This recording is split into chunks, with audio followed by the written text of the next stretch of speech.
Özgürlüğe haykıracak en kuytu klişelerde Dağlarında özgürlüğü haykıracak en kuytu klişelerde ölüme meydan yoldaşı Kemal bir arkadaşı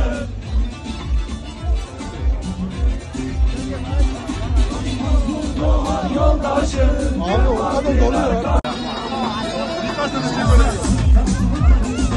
Özgürlüğe haykıracak en kuytu klişelerde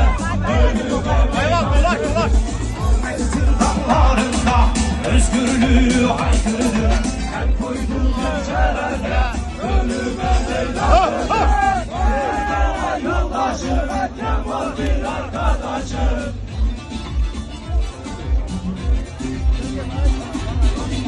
Doğan yoldaşı Abi o kadar doluyor.